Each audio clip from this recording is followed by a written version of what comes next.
ఒకసారి అందరిని తీసి మాట్లాడేటప్పుడు ముంగడి తీసుకురారా.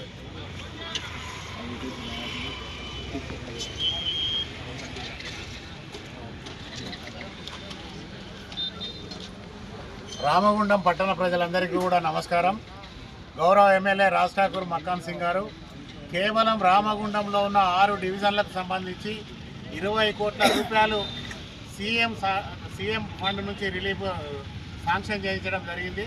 స్పెషల్ డెవలప్మెంట్ ఫండ్ ఎస్డిఎఫ్ నుంచి దాదాపుగా 20 కోట్ల రూపాయలు కేవలం రామగుండం పట్టణానికి సంబంధించి ఇక్కడ సీసీ రోడ్లు కానీ, అండర్ గ్రౌండ్ డ్రైనేజీలు కానీ, లేకపోతే కరెంట్ పోల్స్ కానీ ప్రజలందరికీ కూడా కనీస మౌలిక సదుపాయాలు కల్పించాలనే సంకల్పంతో గౌరవ ఎమ్మెల్యే గారు 20 కోట్ల రూపాయలు కేవలం రామగుండం పట్టణానికి ఈ 6 డివిజన్లకు సంబంధించి శాంక్షన్ చేయించడం జరిగింది. దానికి సంబంధించి ఆ పనులకు సంబంధించి రేపు ఉదయం 10 గంటలకు ఇక్కడ బహిరంగ సభ ఉంటుంది. అట్లాగే ఆ పనులన్నిటి కూడా శంకుస్థాపన కార్యక్రమం కూడా రేపు మొదలు పెడతా ఉన్నారు. కనుక రామగుండం పట్టణంలో ఉన్న ప్రతి వాళ్ళు కూడా ఎస్సీ, ఎస్టీ, బీసీ, మైనారిటీ కులాలకు మతాలకు అతీతంగా రామగుండం అభివృద్ధిని కోరుకునే ప్రతి వాళ్ళు కూడా రేపు ఉదయం వచ్చేసి 10 గంటలకు వచ్చేసి ఈ ప్రాంతంలో ఇక్కడ జరిగే బహిరంగ సభను భారీ సంఖ్యలో పాల్గొని విజయవంతం చేయవలసిందిగా కోరుతా ఉన్నాం.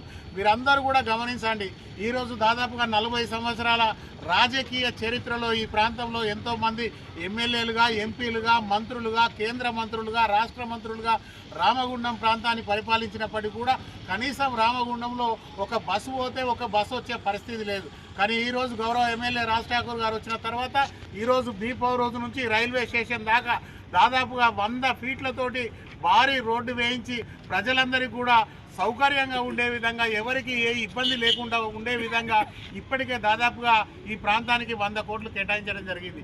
ఇది కాకుండా ప్రత్యేకంగా మళ్ళీ ప్రతి గల్లీలో కూడా అంబులెన్స్ వచ్చే విధంగా అందరికీ సౌకర్యంగా ఉండాలి, ఎప్పుడు ఎక్కడ కూడా ప్రజలకు ఏ విధమైన ఇబ్బందులు ఉండద్దనే సంకల్పంతో ప్రత్యేకంగా గౌరవ ముఖ్యమంత్రి గారితో మాట్లాడి స్పెషల్ డెవలప్మెంట్ ఫండ్ 20 కోట్లు శాంక్షన్ చేయించి ఈ ప్రాంతాన్నంతా కూడా, నేను పుట్టి పెరిగిన ప్రాంతం, ఈ ప్రాంతం అభివృద్ధి చెందాలి, అన్ని ప్రాంతాల కన్నా రామగుండాన్ని అన్ని రంగాలలో అభివృద్ధి చేయాలి అనే సంకల్పంతో గౌరవ ఎమ్మెల్యే గారు ముందుకు పోతున్న తరుణంలో ప్రతి ఒక్కరు కూడా గౌరవ ఎమ్మెల్యే గారితో కలిసి వచ్చి ఈ ప్రాంత అభివృద్ధిలో, ఈ ప్రాంతంలో ఉన్న 6 డివిజన్లకు సంబంధించిన ప్రజలందరూ కూడా, అట్లాగే ఏదైతే అంతర్గం మండలకు సంబంధించిన వాళ్ళందరూ కూడా ఇదే ఊరు నుంచి గోదావరి కానీ ఎన్టీపీసీ ప్రాంతానికి వచ్చే పరిస్థితులు ఉంటాయి. కనుక వాళ్ళందరికీ కూడా ఉపయోగపడే విధంగా ఇక్కడ డెవలప్మెంట్ జరుగుతూ ఉన్నది.